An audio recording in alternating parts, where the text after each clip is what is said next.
Bonjour et bienvenue. Je commence ici une série de tutoriels dédiés à OSIAScore. Si vous n'êtes pas encore familier, OSIAScore est un séquenceur interactif qui permet de gérer le déroulement de scénarios adaptés à différents médias comme le son, l'image ou la lumière par exemple. Dans ce tutoriel, nous commencerons par aborder les fonctions internes, notamment pour manipuler le son, avant d'utiliser OSIAScore pour interagir avec d'autres programmes.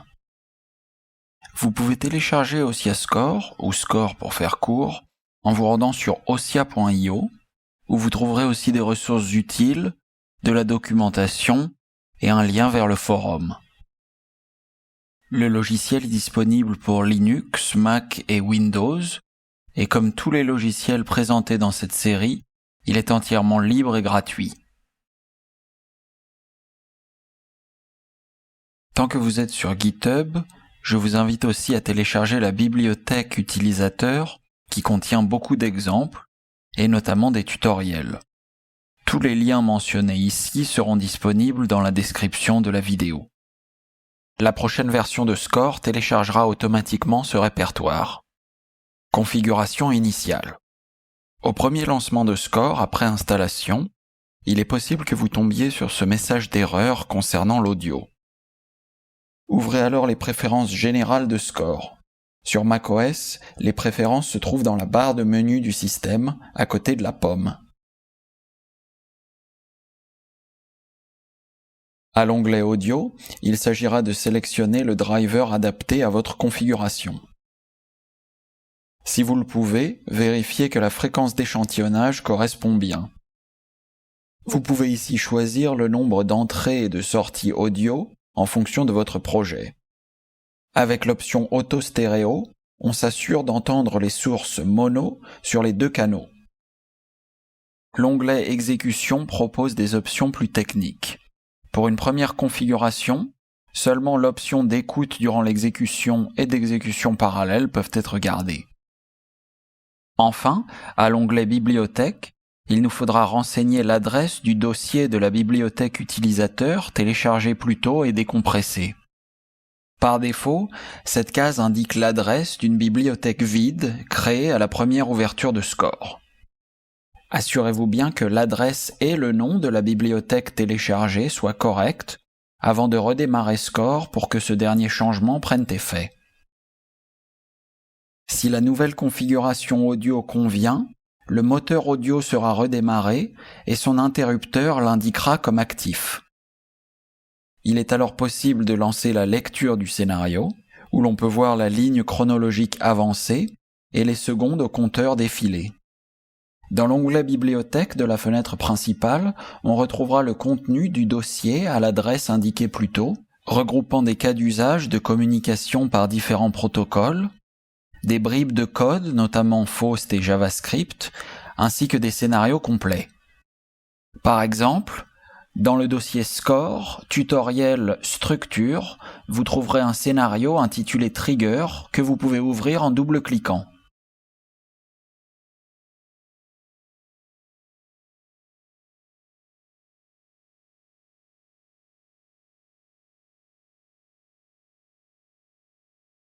Naviguer dans l'interface. Par défaut, l'espace de travail est centré sur la partie séquenceur, où l'utilisateur décrit la structure du projet et son évolution dans le temps. À gauche, on trouve la fenêtre de la bibliothèque superposée à la fenêtre du Device Explorer, cette dernière permettant de se connecter et d'interagir avec différents périphériques propres au projet. En haut à droite, la fenêtre Objet affiche le détail et la hiérarchie des objets sélectionnés dans la partie séquenceur. L'inspecteur, en dessous, permet d'en éditer certaines fonctionnalités. Chacune de ces fenêtres peut être déplacée et incrustée ailleurs.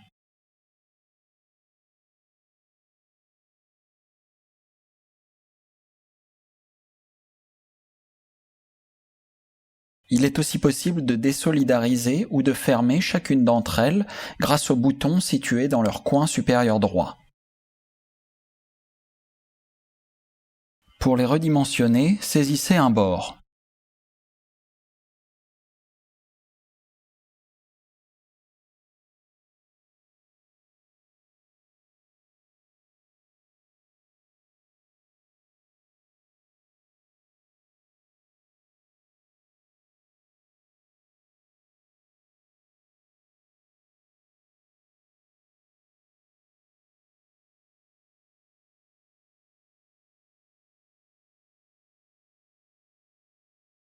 Dans le menu View Windows, vous trouverez la liste de toutes les fenêtres, et notamment celle des messages, qui n'est pas affichée par défaut, mais qui est utile pour garder un œil sur l'exécution d'un scénario et potentiellement débugger.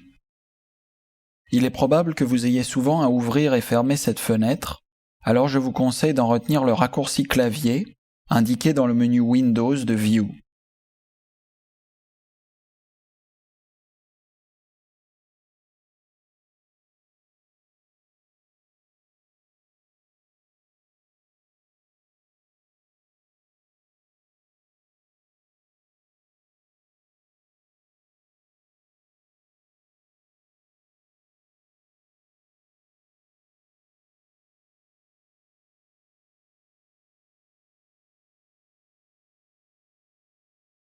Premier pas. Pour créer un nouveau projet, sélectionnez New dans le menu File. Un nouvel onglet s'ajoute au-dessus de la partie séquenceur, nous permettant de passer d'un projet ouvert à l'autre. Comme élément de base de tout projet, on retrouve un état initial, un intervalle, représentant la ligne chronologique, et contenant un processus, par défaut le processus scénario. Chacun de ces éléments est d'abord créé avec un nom arbitraire, mais peut être sélectionné et renommé pour plus de clarté depuis la fenêtre Objet. On peut aussi voir que le Device Explorer est maintenant vide, comparé à notre exemple précédent, où il affichait le device nommé variable et contenant le paramètre i. C'est le contenu détaillé de ces deux fenêtres, Device Explorer et séquenceur, qui sera écrit dans un fichier et enregistré lors de la sauvegarde du projet. Nous pouvons commencer l'écriture à l'intérieur du scénario en y plaçant un fichier audio. Le dossier média de la bibliothèque est prévu pour accueillir et rendre accessibles vos banques de sons. Glissez-déposez un fichier et lancez la lecture. Arrêtez avec le carré ou la touche Entrée, ou réinitialisez avec la flèche. L'ajout de ce son est équivalent à créer un intervalle depuis le début du scénario, par exemple en passant dans le mode Create et en cliquant quelque part à l'intérieur du scénario. Un deuxième intervalle contient le processus audio et peut être créé en restant cliqué sur le petit plus jaune au-dessus de l'état sélectionné et en étirant à la durée voulue. Le symbole plus au-dessus d'un intervalle donne quant à lui accès à la liste des processus à ajouter. Dans ce cas, il s'agit du processus Sound File dans la catégorie audio. Un fichier audio peut maintenant y être chargé et à la lecture, nous entendrons les deux sons.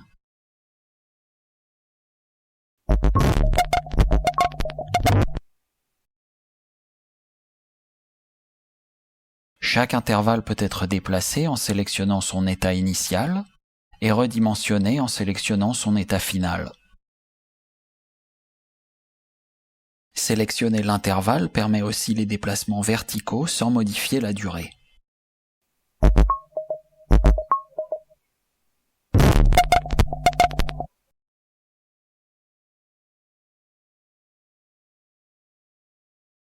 L'ensemble des processus est aussi disponible depuis la bibliothèque à l'onglet Processes. Un processus peut aussi directement être déposé sur un intervalle existant.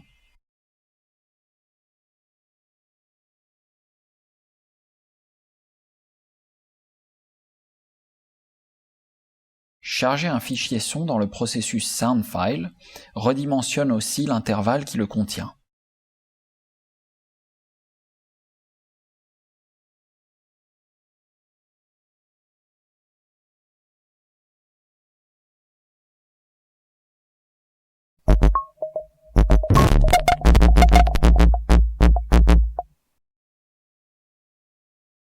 Les processus peuvent aussi être déplacés indépendamment des intervalles qui les contiennent, en les attrapant par les trois petits traits en haut à gauche.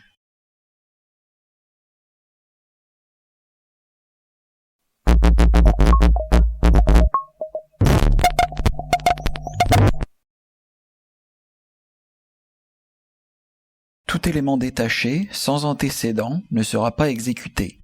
Nous aborderons cependant plus tard une alternative qu'on appelle l'exécution hors temps.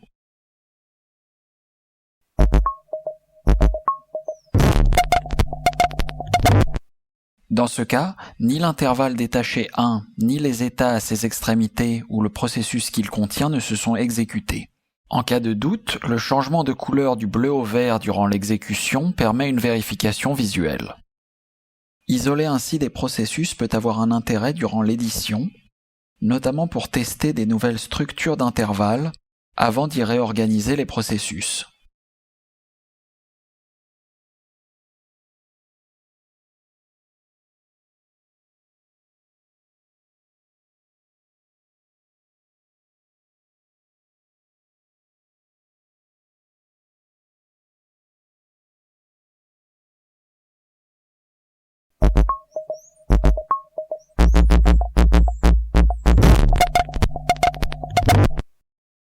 Chaque intervalle possède une durée définie.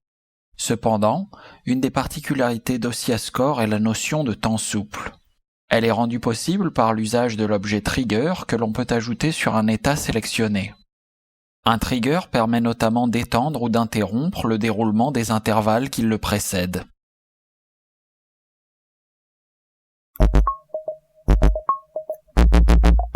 Dans ce cas, le temps souple s'applique au premier intervalle du scénario représenté en pointillé.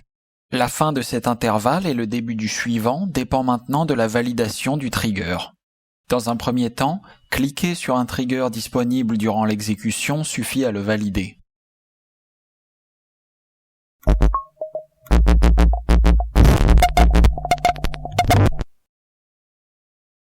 Par défaut, un intervalle en temps souple peut être interrompu à tout moment ou durer pour toujours tant que le trigger de son état final n'est pas validé. Il est cependant possible de borner le temps souple en sélectionnant l'intervalle et en utilisant les valeurs minimum et maximum disponibles dans l'inspecteur. Elles permettent d'assurer une durée minimum avant que le trigger puisse être validé, représentée par une parenthèse ouvrante, et une durée maximum après laquelle le trigger est validé automatiquement, représentée par une parenthèse fermante.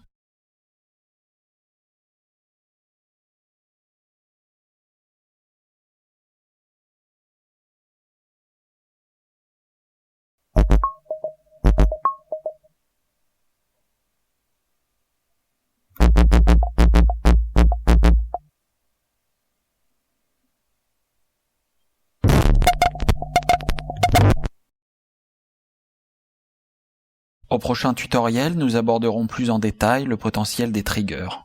Merci de votre attention.